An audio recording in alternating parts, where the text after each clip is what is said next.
बहुत समय पहले की बात है। एक विशाल साम्राज्य में राजा वीरसेन केस राज्य करता था। बहादुर, शक्तिशाली और दूर दराज तक प्रसिद्ध, लेकिन उतना ही अहंकारी भी। राजा का मानना था कि अगर वह पूरे राज्य का मालिक है तो जंगल का भी वही राजा है। जानवरों, पेड़ों और प्रकृति को वो तुच्छ समझता था।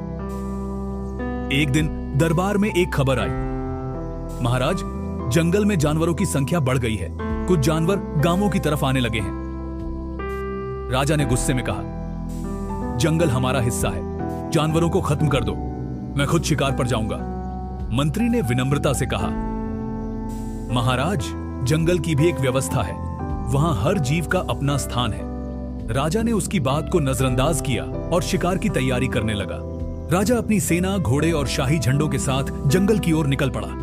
चारों ओर हरियाली, पक्षियों की आवाजें और एक अद्भुत शांति थी। लेकिन राजा सिर्फ शिकार के इरादे से आया था। घंटों बीत गए, एक भी जानवर नजर नहीं आया।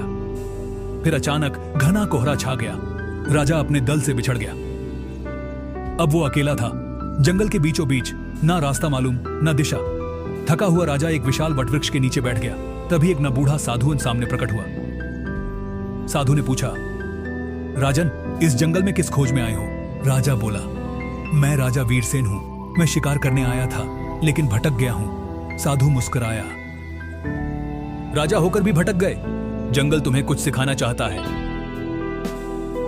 राजा हैरान हुआ, जंगल और मुझे क्या सिखाएगा? साधु ने राजा को एक गुफा में ले जाकर रात भर विश्राम दिया। फिर उसने जंगल की व्यवस्था समझाई। यहां कोई राजा नहीं होता, केवल संतुलन होता है। हर जीव, चाहे छोटा हो या बड़ा, इस चक्र का हिस्सा है।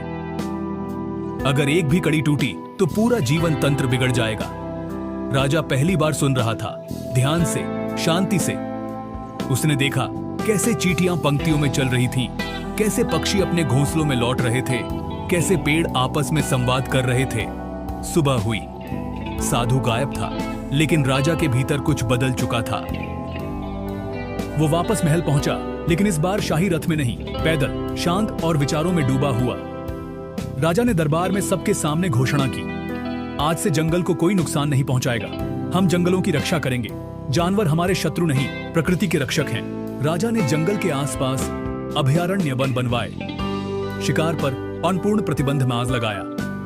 वन विभाग का गठन किया गया और बच्चों के लिए प्रकृति पाठशाला शुरू की गई, जहां उन्हें सिखाया गया कि जंगल जीवन है।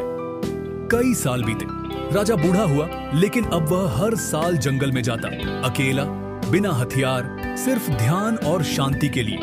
लोग कहते, जिस राजा ने जंगल को अपना गुलाम समझा था, अब वही उसका सबसे बड़ा सेवक बन गया। अगर आपको ये कहानी पसंद आई हो तो इसे लाइक करें, शेयर करें और चैनल को सब्सक्राइब करना ना भूलें।